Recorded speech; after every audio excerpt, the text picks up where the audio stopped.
শীতকালের গাজর দিয়ে একবার এরকমভাবে ডিম ছাড়া গাজরের কেক বানিয়ে দেখুন। এটি খেতে ভীষণই সুস্বাদু হয় এবং খুব চটজলদি তৈরি হয়ে যায়। হ্যালো ফ্রেন্ডস, মাদার কুক চ্যানেলে সবাইকে স্বাগত। আজকে আমি আপনাদের সাথে শেয়ার করব ডিম ছাড়া গাজরের কেক, এগলেস ক্যারট কেক। ডিম ছাড়া গাজরের কেক বানাবার জন্য এখানে আমি কিছু উপকরণ নিয়েছি। এরকম বাটির মেপে আমি সব উপকরণ নিয়েছি। তো এখানে নিয়েছি হাফ কাপ টক দই, আর নিয়েছি এই বাটিরই 1 বাটি চিনিকে আমি গুঁড়ো করে নিয়েছি। আপনারা চাইলে গোটা চিনিও দিতে পারেন।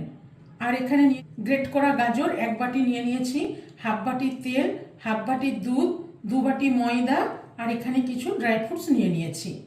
এবার আমি কেকের ব্যাটারটা তৈরি করে নেব। তো সবার প্রথমে আমি কেক টিনটা রেডি করে নেব। তো এখানে আমি একটা ব্রাশে করে তেল ব্রাশ করে নেব। তেল ব্রাশ করে নিলাম। এবার এখানে একটা আমি বাটার পেপার নিয়েছি। এবার এই বাটার পেপারটা ভালো করে বসিয়ে এর উপরে আমি তেল ব্রাশ করে নেব। কেক টিনটা রেডি করে নিলাম। এবার আমি এখানে ব্যাটারটা রেডি করে নেব। তো সেই জন্য প্রথমে নিয়ে নেব, এখানে যে হাফ বাটি টক দই নিয়েছি, এই টক দইটা দিয়ে দিলাম। আর 1 বাটি চিনি যে আমি গুঁড়ো করে নিয়েছি, এই গুঁড়ো চিনিটা দিয়ে দিলাম। গুঁড়ো চিনিটা দিয়ে দইটা দিয়ে ভালো করে আমি একটু মিশিয়ে নেব। ভালো করে একটু চিনিটাকে ফেটিয়ে নেব। আপনারা চাইলে গোটা চিনি দিয়েও করতে পারেন, তবে সেক্ষেত্রে কি হবে, চিনিটা গলতে একটু টাইম লাগবে। তো আমি সেই জন্য গুঁড়ো চিনি দিলাম, যাতে তাড়াতাড়ি গুঁড়ো চিনিটা মেল্ট হয়ে যায়। খুব সুন্দর করে দই আর চিনিটা ভালো করে ফেটিয়ে নিলাম। এবার এখানে দিয়ে দেবো হাফ বাটি রিফাইন্ড অয়েল। তেলটা দিয়েও একটু ভালো করে আমি মিশিয়ে নেব। তেলটা দিয়ে ভালো করে মিশিয়ে নিলাম। এবার এখানে নিয়েছি হাফ বাটি মতো দুধ। আমি এখান থেকেও কিছুটা দুধ দিয়ে দেবো। আমি এখানে অর্ধেকটা দুধ দিলাম, হাফ বাটির অর্ধেকটা দুধ দিলাম। দিয়ে দুধ আর তেলটাকেও ভালো করে মিশিয়ে নেব। ভালো করে মিশিয়ে নিলাম। এবার এখানে আমি 2 বাটি, ওই বাটির মেপেই 2 বাটি ময়দা নিয়েছি। 2 বাটি ময়দা নিয়েছি। আর এখানে নিয়ে নিলাম 1 চামচ আর হাফ চামচ, 1.5 চামচ মতন বেকিং পাউডার নিয়ে নিলাম। আর এখানে নিয়ে নিলাম সমান সমান 1 চামচ মতন বেকিং সোডা। দিয়ে এই সব শুকনো উপকরণগুলো আমি একটু ভালো করে চেলে নেব।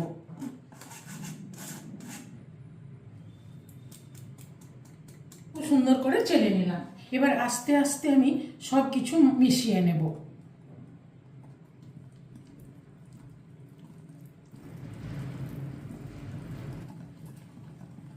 দেখেই বুঝতে পারছেন কতটা ফ্লাফি হয়েছে।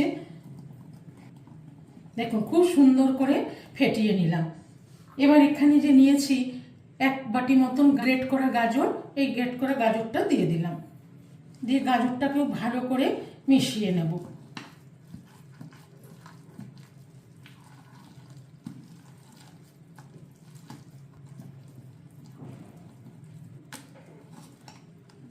গাজরটা দিয়ে ভালো করে মিশিয়ে নিলাম।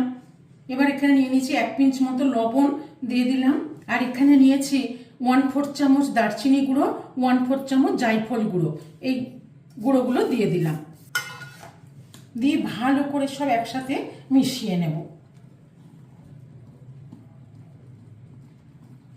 দিয়ে ভালো করে মিশিয়ে নিলাম। ব্যাটারের থিকনেসটা কত সুন্দর হয়েছে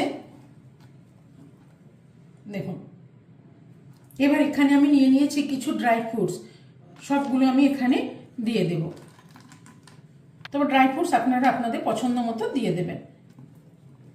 দিয়ে সবগুলো ভালো করে আমি মিশিয়ে নেব।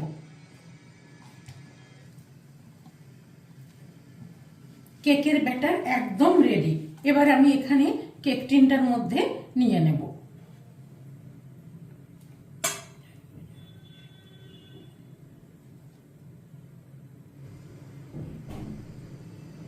ব্যাটারটা দিয়ে এবারে একটু ট্যাপ করে নেব।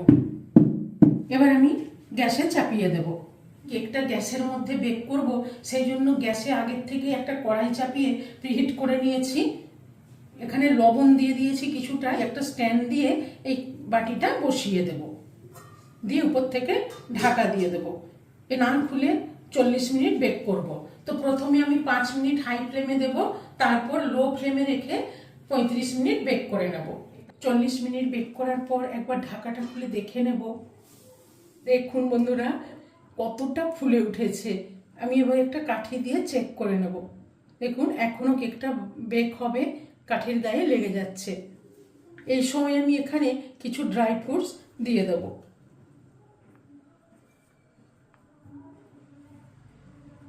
থেকে কিছু ড্রাই ফ্রুটস দিয়ে দিলাম, দিয়ে আবার ঢাকনাটা ঢেকে 10 মিনিট মতন বেক করে নেব।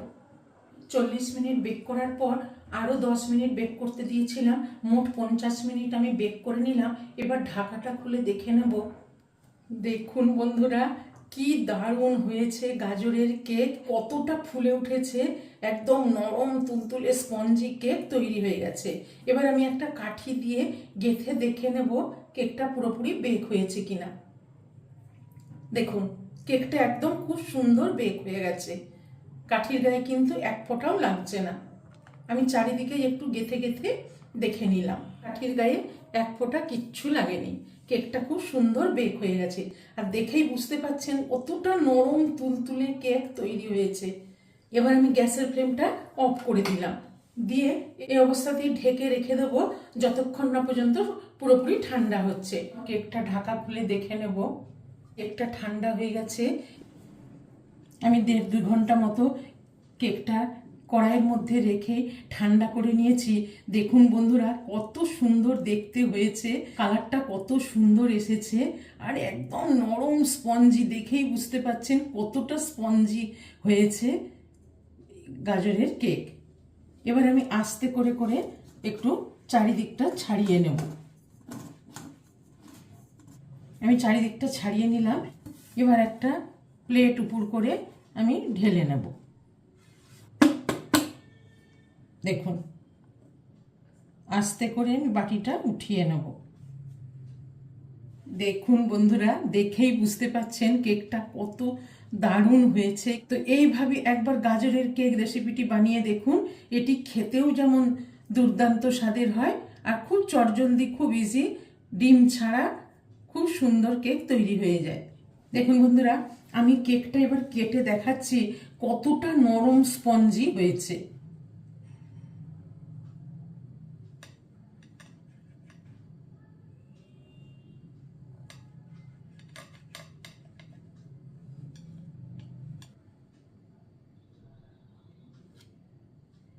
দেখুন দেখুন কত সুন্দর গাজরগুলো দেখা যাচ্ছে, দেখেই বুঝতে পাচ্ছেন কতটা নরম সফট। এইভাবে নরম সফট ডিম ছাড়া গাজরের কেক রেসিপিটি বানিয়ে ফেলুন, একদম নরম তুলতুলে কেক তৈরি হয়ে গেছে।